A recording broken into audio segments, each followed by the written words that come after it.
सिंगरौली 19 फरवरी 2026 बरगवा तहसील स्थित महान Hindalco aluminium plant Bargawa वर्ष 2007 में भूअर्जन के बाद घर, जमीन और आजीविका गंवाने वाले विस्थापित परिवार आज भी पुनर्वास की बाट जोह रहे हैं।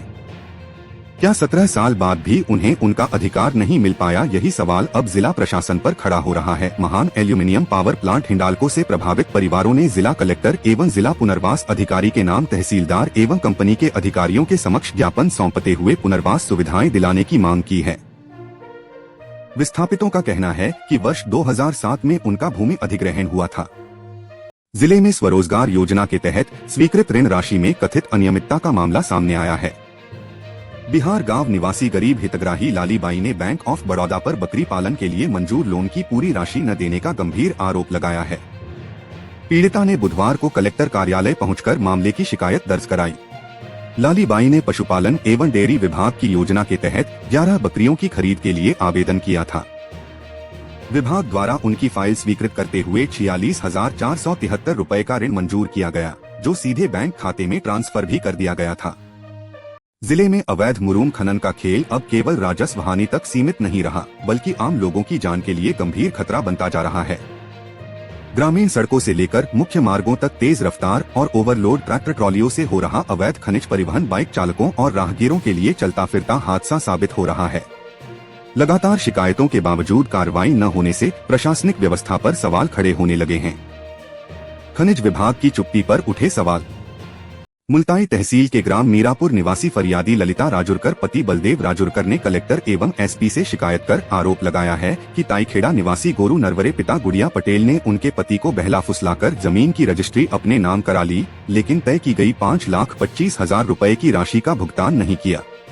आवेदिका ने बताया कि उनके पति बलदेव राजुरकर के नाम ग्राम मीरापुर स्थित भूमि खसरा नंबर 98,199 रकबा 0.398 0.024 हेक्टेयर कुल 1.04 एकड़ का सौदा 5,25,000 रुपए में किया गया था। बैतूल जिले के सावंगा गांव में हृदय विदारक और सनसनीखेज घटना सामने आई है। सावंगा निवासी दीपक द्वारा अपने पिता राजू उर्फ हंसू धुर्वे, मां कमला धुर्वे और अपने भाई दिलीप धुर्वे के बीभत्स हत्याकांड को अंजाम दिया है। वही घटना स्थल पर ही मौजूद मृतक का नाती 4 वर्षीय प्रशांत को भी चोट पहुंचाई है। बताया जा रहा है कि हत्या करने के बाद में हत्यारा शवों के पास ही बैठा रहा।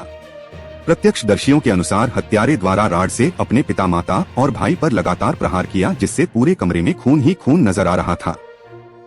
पुलिस द्वारा मौके पर पहुंचकर आरोपी को गिरफ्तार कर मामले में विवेचना की जा रही है। यूजीसी के नए नियमों के विरोध में ब्राह्मण महिला समाज अध्यक्ष मीना शर्मा की अगुवाई में गुरुवार को कलेक्टर को राष्ट्रपति, प्रधानमंत्री के नाम ज्ञापन सौंपा। ज्ञापन देते हुए महिलाओं ने जिला कलेक्टर शिवपाल जाट को अवगत कराया कि ये भेदभावपूर्ण नियम जब तक वापस नहीं होता है, संघर्ष जारी रहेगा। इस मौके पर अध्यक्ष मीना शर्मा ने बताया कि समाज यूजीसी उच्च शिक्षा संस्थानों में समानता का संवर्धन विनियम 2026 के खिलाफ है। हमने राष्ट्रपति और प्रधानमंत्री को संबोधित ज्ञापन में इन नियमों को काला कानून बताते हुए तत्काल प्रभाव से वापस लेने की मांग की है। कृषि महाविद्यालय भुसावर पर ग्रामीण उद्यमिता कृषि विकास जागरूकता योजना अंतर्गत विद्यार्थियों को नर्सरी प्रबंधन करना सिखाया गया। महाविद्यालय के डीन डा. उदय भान सिंह ने कहा कि सब्जियों की गुणवत्तापूर्ण सस्ती पौध के लिए किसान स्वयं नर्सरी तैयार करें। इसके लिए खेत की मिट्टी को फॉर्मलिन व कार्बोफ्यूरान से उपचारित कर उचित आकार की क्यारी बनावें। ज्यादा पैदावार लेने के लिए संकर किस्म के बीज का प्रयोग करें तथा बीज की बुवाई 2 इंच दूर कतारों में करें। बुवाई पूर्व उचित कवकनाशी से बीजोपचार अवश्य करें। वैसे क्यारी के बजाय प्लग ट्रे में पौध तैयार करना आधुनिक तकनीक है। प्लग ट्रे के खांचों में कोकोपीट, वर्मीकुलाइट व परलाइट का मिश्रण उचित अनुपात में भरा जाता है तथा प्लग ट्रे की क्यारियों को 40 मैश के सफेद रंग के एग्रोनेट से ढका जाता।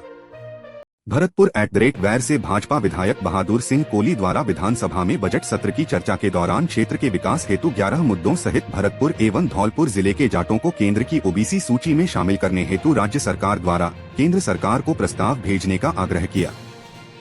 इसके अलावा उन्होंने हलैना के ट्रोमा सेंटर को चालू करने के लिए बजट की मांग, वैर कस्बे के मनोहर दास बाबा मंदिर के लिए बजट की मांग, एक क्रेशर जोन के लिए नया जीएसएस स्थापित करने की मांग, वैर में फूड प्रोसेसिंग पार्क के लिए बजट दिए जाने की मांग, अतरामपुरा टोल बूथ को हटाए जाने की मांग, गांव पथैना में उप तहसील की घोषणा किए जाने की मांग। प्रदेश में संचालित महत्वाकांक्षी अभियान जन जन की सरकार जन जन के द्वार अभियान में मुख्यमंत्री पुष्कर सिंह धामी ने सहभागिता कर कार्यक्रम को नई ऊर्जा प्रदान की। मुख्यमंत्री ने जन समस्याओं को सीधे सुनने और त्वरित समाधान सुनिश्चित करने के उद्देश्य से आयोजित इस अभियान की सराहना की और इसे सरकार की जनप्रतिबद्धता का सशक्त उदाहरण बताया। चिन्यालीसौड़ विकासखंड मुख्यालय में आयोजित शिविर और जन सुनवाई कार्यक्रम में मुख्यमंत्री पुष्कर सिंह धामी और मुख्य सचिव उत्तराखंड शासन आनंद वर्धन सिंह की उपस्थिति में कुल 127 शिकायतें दर्ज हुई, जिनमें से 78 शिकायतों का निस्तारण मौके पर ही कर दिया गया। मुख्यमंत्री पुष्कर सिंह धामी ने गुरुवार को विकासखंड परिसर चिन्यालीसौड़ में आयोजित जनवरी से जनवरी की सरकार जन जन के द्वार कार्यक्रम में प्रतिभाग किया। मुख्यमंत्री ने दीप प्रज्वलित कर एवं विभागीय स्टॉलों का निरीक्षण कर कार्यक्रम का शुभारंभ किया।